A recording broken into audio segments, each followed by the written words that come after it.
नमस्कार दोस्तों, आप सभी का एक बार फिर से हार्दिक स्वागत है हमारे इस YouTube चैनल पर।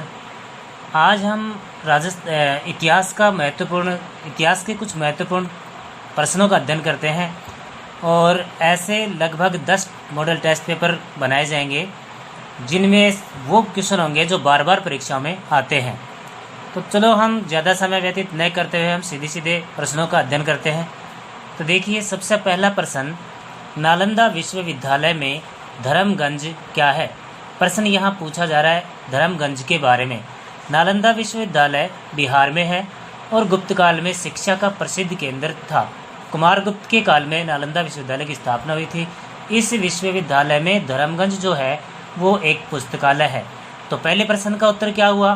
पुस्तकालय। दूसरा प्रश्न है, गांधी जी ने दांडी यात्रा कब शुरू की? दांडी जाने के लिए दांडी यात्रा, ये एक नमक यात्रा थी, नमक सत्याग्रह। इसी यात्रा से सविनय अवज्ञा आंदोलन शुरू हुआ था। तो ये जो इस प्रश्न का उत्तर है वो उत्तर होगा 12 मार्च 1930 को। वो पहुँचे थे 6 अप्रैल 1930 को, लेकिन यहाँ पूछ रहा है शुरू, तो शुरू किया था 12 मार्च 1930 को।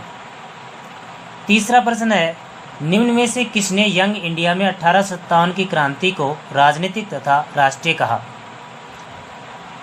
निम्न में से यंग इंडिया, अब ये देखो, यंग इंडिया समाचार पत्र किसका है?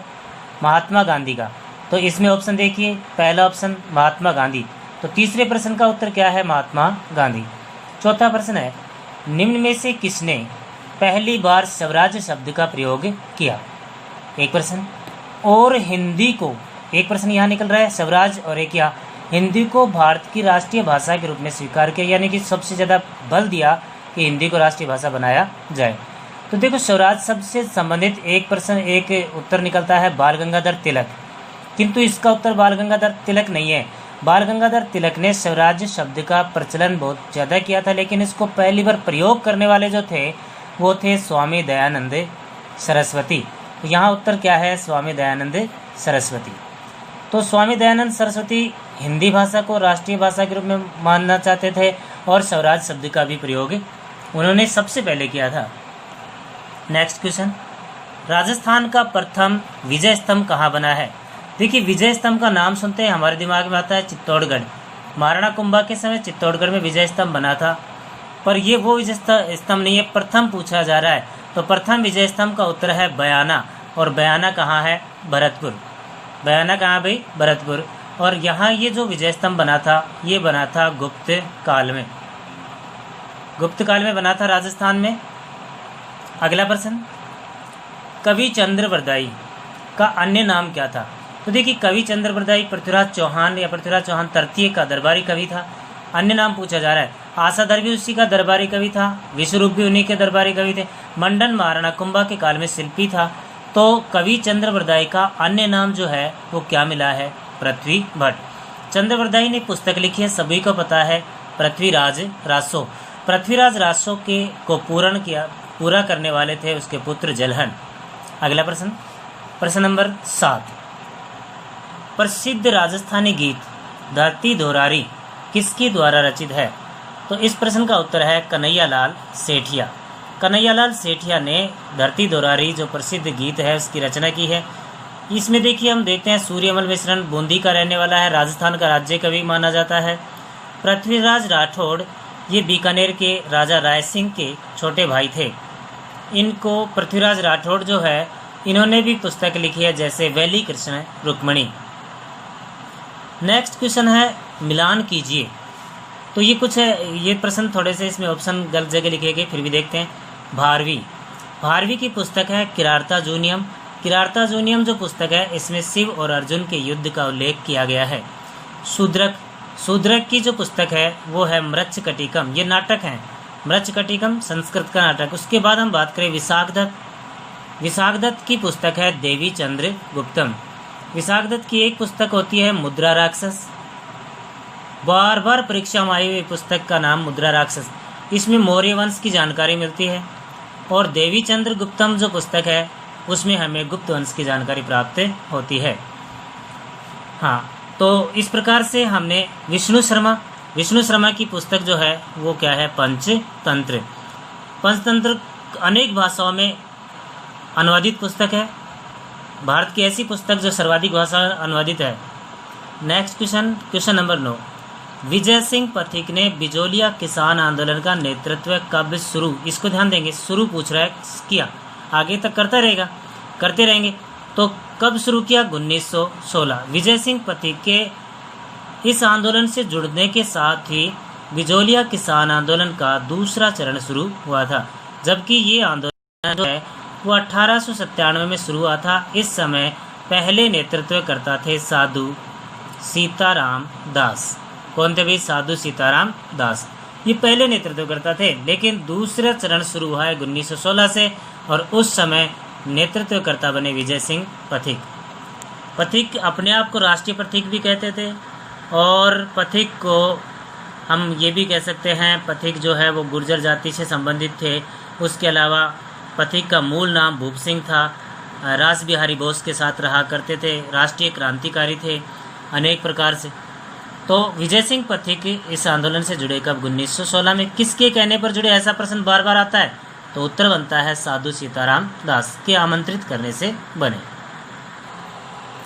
प्रश्न नंबर 10 देखते हैं। 1941, पहले सन को देखें, पूरे प्रश्न को ध्यान से देखें कि प्रश्न में कहाँ कहाँ मोड़ आ रहा है। 1941 में मेवाड़ में प्रजामंडल का प्रथम अधिवेशन हुआ। देखो, मेवाड़ में प्रजामंडल का प्रथम अधिवेशन कब है, गठन कब है, सब अलग अलग बातें हैं। तो प्रथम अधिवेशन कहाँ हुआ पूछ रहा है, और इसका उत्तर है उदयपुर। अब देखो इसमें क्या है, मेवाड़ प्रजामंडल का प्रथम अध्यक्ष बलवंत राय मेहता है। क्यों है? क्योंकि उसी के घर पर प्रजामंडल का गठन हुआ था। किंतु प्रथम अधिवेशन का अध्यक्ष, तो प्रथम मेवाड़ प्रजामंडल का गठन तो 1938 में हो गया था, लेकिन अधिवेशन 1941 में हो रहा है। इसका अध्यक्ष जो था वो था माणिक्यलाल वर्मा। माणिक्यलाल वर्मा, जिन्होंने पंछीड़ा गीत गाया था, अर्जी गीत गाया था, वो माणिक्यलाल वर्मा, जिन्होंने मेवाड़ का वर्तमान शासन नामक पुस्तक भी लिखा है। प्रश्न नंबर 11, किस प्रजामंडल ने भारत छोड़ो आंदोलन में भाग नहीं लिया? इसका सीधा उत्तर निकाले तो उत्तर आता है जयपुर प्रजामंडल। जयपुर प्रजामंडल ने भारत छोड़ो आंदोलन में हिस्सा नहीं लिया। इस समय जयपुर प्रजामंडल का अध्यक्ष था हीरालाल शास्त्री। हीरालाल शास्त्री ने जयपुर के शासक मानसिंह द्वितीय के साथ जेंटलमैन एग्रीमेंट के नाम से एक समझौता कर लिया था। उस समझौते के तहत किसी भी उग्र आंदोलन में हिस्सा नहीं लेंगे, ऐसी बात हो रखी थी। किंतु जयपुर ने हिस्सा लिया, जयपुर प्रजामंडल ने हिस्सा नहीं लिया। तो जयपुर का एक नेता था जिसका नाम था बाबा हरिश्चंद्र। इस बाबा हरिश्चंद्र ने भारत छोड़ो आंदोलन में हिस्सा लेने के लिए एक नए मोर्चे का गठन किया। उस मोर्चे का नाम था आज़ाद मोर्चा। अनेक बार परीक्षाओं में प्रश्न आता है कि आज़ाद मोर्चा कहाँ से संबंधित है, आज़ाद मोर्चे का गठन कब हुआ, बाबा हरिश्चंद्र कब हुआ? 1942 में करने वाले बाबा हरिश्चंद्र। बाद में 1945 में उसका वापस विलय हो गया था नेहरू जी के कहने के कारण। नेक्स्ट क्वेश्चन, गोकुलभाई भट्ट का जन्म किस गांव में हुआ? सीधा उत्तर देखते हैं। गोकुलभाई भट्ट का जन्म हाथल गांव सिरोही में हुआ। ये सिरोही के मुख्य नेता थे। इनको सिरोही के मुख्य नेता थे। हम बात करें, इन्हीं की वजह से राजस्थान में माउंट आबू का विलय हुआ था। तो हम बात कर रहे हैं गोकुलभाई भट्ट। गोकुलभाई भट्ट को के बारे में हीरालाल शास्त्री कहा भी करते थे कि गोकुलभाई भट्ट के बगैर आबू का कोई अस्तित्व नहीं, आबू के बगैर गोकुलभाई भट्ट का कोई अस्तित्व नहीं है। नेक्स्ट क्वेश्चन, 1857 की क्रांति का एक कार्यकर्ता का नाम है मोहम्मद अली बेग। कहाँ का निवासी था? प्रश्न पढ़ते ही ध्यान आता है नीमच, लेकिन वो नीमच उत्तर नहीं है। उत्तर क्या है? अवध। उसने कार्य किया नीमच में, लेकिन वो कहाँ का निवासी पूछा जा रहा है, तो निवासी कहाँ का है? अवध का। अगला प्रश्न, प्रसिद्ध यात्री इब्न बतूता कहाँ से भारत आया? अब देखो इसकी पूरी बात कर लेते हैं। इब्न बतूता मोरक्को से आया भारत। मोरक्को कहाँ है? दक्षिणी अफ्रीका। मोरक्को कहाँ है? दक्षिणी अफ्रीका। और मोरक्को से आया तो जब आया उस समय भारत का राजा था मोहम्मद बिन तुगलक। मोहम्मद बिन तुगलक के दरबार में 1333 में भारत आया। और जब भारत आया तो इसने एक पुस्तक लिखी थी। पुस्तक का नाम था रहला, यात्रा वृत्तांत लिखी जिसका नाम था रहला। इसे बनाया गया काजी। मोहम्मद बिन तुगलक ने इसे क्या बनाया? काजी। और चीन में अपना दूत नियुक्त किया। नेक्स्ट क्वेश्चन, मुगल प्रशासन में मनसबदारी प्रथा किसने लागू की? तो देखिए, मुगल प्रशासन में जो भी नए काम लागू किए वो अकबर के काल में लागू हुए हैं, क्योंकि अकबर से पूर्व बाबर और हुमायूं स्थायी रूप से रुक नहीं पाए, तो अकबर ने लागू किया। मनसबदारी प्रथा में एक तरीके से हम बात करें, ये एक पद है या इसके अंदर दो पद हैं। एक पद होता है जात और एक होता है सवार। सवार होता है घुड़सेना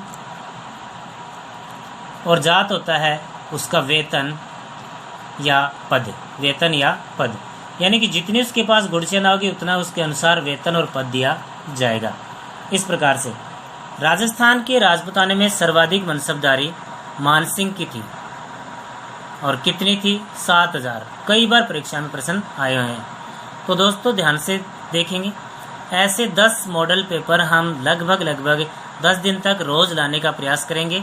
तो आपसे विनती है, वीडियो को पूरा देखें, पसंद आए तो लाइक करें, सब्सक्राइब करें, और अगर कोई कमी नज़र आए तो कमेंट लिखें।